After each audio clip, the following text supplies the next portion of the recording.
After visiting the shrine, there is a museum where one would see the different images of Mama Mary, and it also includes the history of Simala Shrine, how a very small home for the monks became a castle-like structure in around 20 years.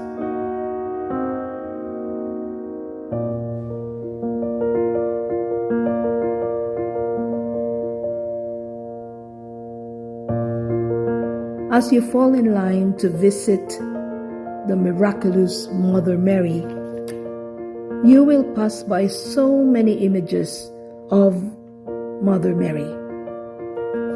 At the entrance, there is also a place where you could light a candle. As you move around, you would notice cabinets of granted prayers, from simple letters with pictures of passing the board exams to wheelchairs and neck braces.